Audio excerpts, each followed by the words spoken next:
ये गुण सभी पदार्थों के कुछ चुंबकीय गुण होते हैं और ये गुण इलेक्ट्रॉनों के कारण ही होते हैं। एक परमाणु में प्रत्येक इलेक्ट्रॉन एक सूक्ष्म चुंबक की तरह व्यवहार करता है। आपने पढ़ा है कि इलेक्ट्रॉन अपने नाभिक के चारों ओर गति करते रहते हैं तो छिटक नहीं जाते, और उनकी गति दो प्रकार की होती है।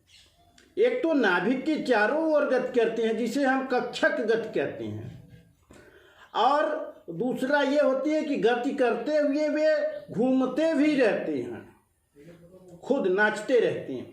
इस घूमने को यानी अपने अक्ष पर चारों ओर चक्रण करने को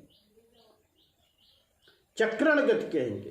तो इस प्रकार दो प्रकार की गति होती है। जैसे बॉलर क्रिकेट का बॉल फेंकता है तो बॉल आगे की ओर जाती भी रहती है, साथ ही साथ अपने अक्ष पर घूमती हुई चलती है।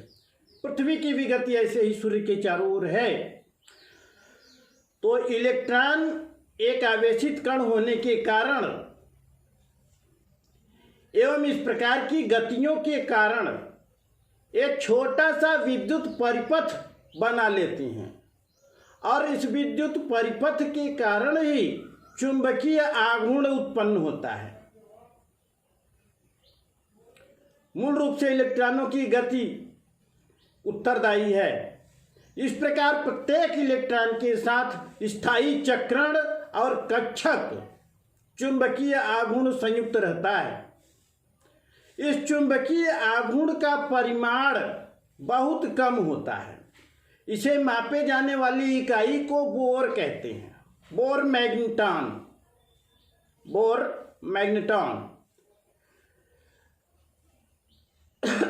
म्यू बी से इसको दर्शाते हैं। इसका मान लगभग 9.27 इंटू 10⁻⁻24 एम्पियर मीटर स्क्वायर के बराबर होता है। पदार्थों को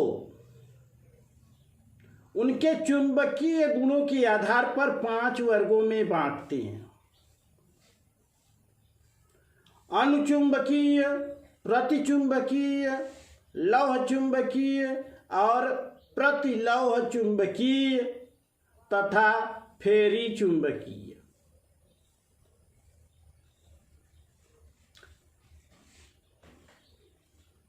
अब इनका अलग अलग हम अध्ययन करते हैं। अनुचुंबकत्व क्या है? अनुचुंबकीय पदार्थ चुंबकीय क्षेत्र की ओर बहुत दुर्बल रूप से आकर्षित होते हैं। ये चुंबकीय क्षेत्र की दिशा में ही चुंबकित होते हैं, और जब चुंबकीय क्षेत्र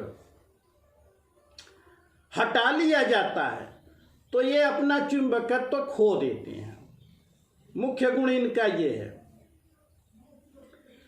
अनुचुंबकत्व का कारण एक अथवा अधिक अयुगलित इलेक्ट्रॉनों की उपस्थिति होती है जो एक चुंबकीय क्षेत्र की ओर आकर्षित हो जाते हैं।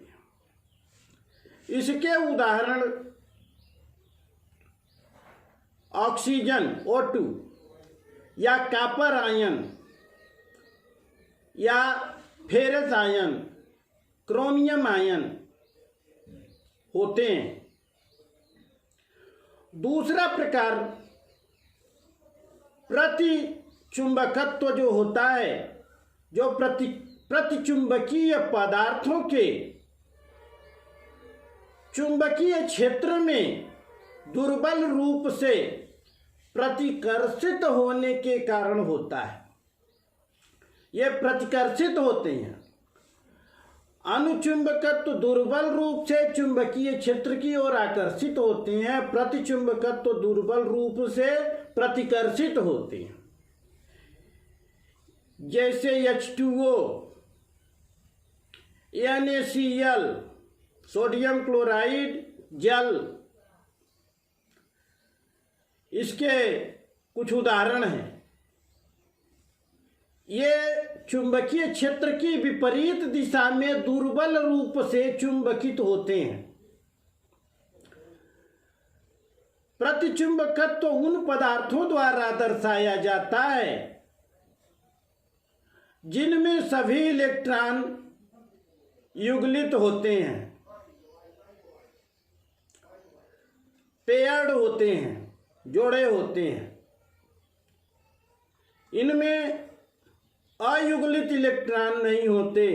आपको इलेक्ट्रॉनिक विन्यास में बताया गया है, एक इलेक्ट्रॉन प्रति कक्षक, एक इलेक्ट्रॉन इधर, एक इलेक्ट्रॉन इधर, इस तरह से युग्म बनाते हैं या युग्म ही। ऐसे इलेक्ट्रॉन को युगलित इलेक्ट्रॉन कहते हैं। इलेक्ट्रॉनों का युगलित होना उनके चुंबकीय आघूर्ण को आपस में निरस्त कर देता है और वे चुंबकीय गुण नहीं दर्शाती।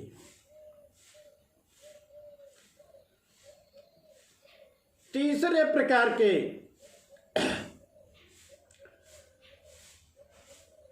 लौह चुंबकत्व को देखें। लोहा, कोबाल्ट, निकिल, गैलेडियम या क्रोमियम डाइऑक्साइड बहुत प्रबलता से चुंबकीय क्षेत्र की ओर आकर्षित होते हैं। आप सामान्य व्यवहार में आयरन को देखें, लोहे को देखें, जो चुंबक की ओर तीव्र आकर्षण प्रदर्शित करता है। ऐसे पदार्थों को लौह चुंबकीय पदार्थ कहा जाता है।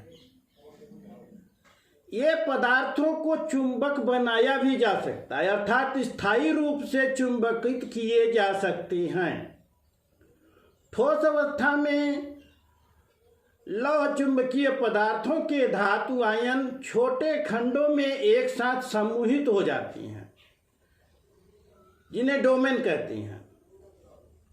इस प्रकार प्रत्येक डोमेन एक छोटे चुंबक की तरह व्यवहार करता है और इनकी ऐसी व्यवस्था हो जाती है सबकी, एक व्यवस्थित, एक दिशा में इस तरह से व्यवस्थित हो जाते हैं और लौह चुंबकीय पदार्थ बन जाते हैं, स्थायी चुंबक बन जाते हैं। प्रतिलौह चुंबकत्व चौथा प्रकार है। प्रतिलौह चुंबकत्व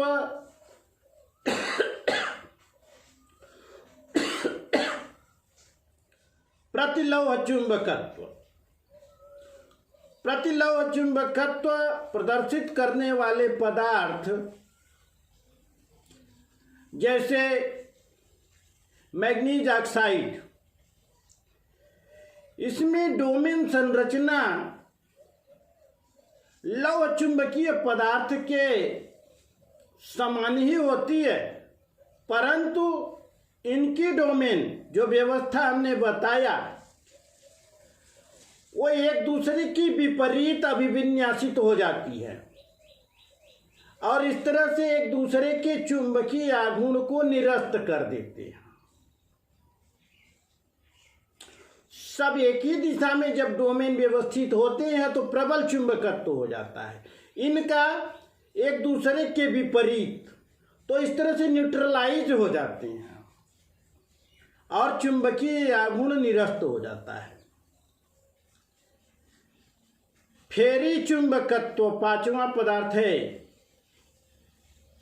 जब पदार्थों में डोमेन के चुंबकीय आघूर्णों का संरेखण समांतर एवं प्रति समांतर दिशाओं में असमान होता है तो फेरी चुंबकत्व देखने में आता है।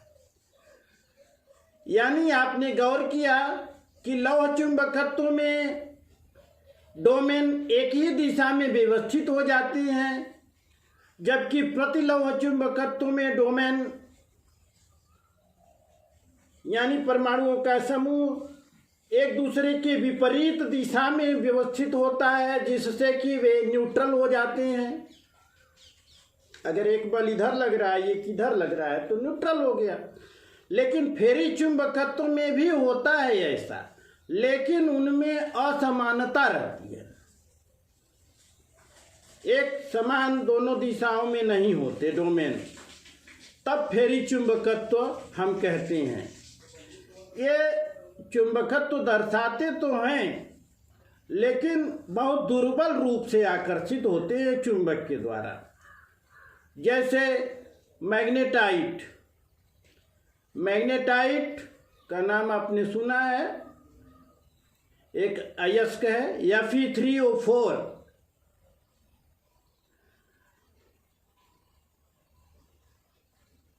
ये पदार्थ गर्म करने पर जो फेरी चुंबकत्व का गुण है उसे खो देते हैं और अनचुंबकीय बन जाते हैं। इनका ये गुण ये भी है। ठीक।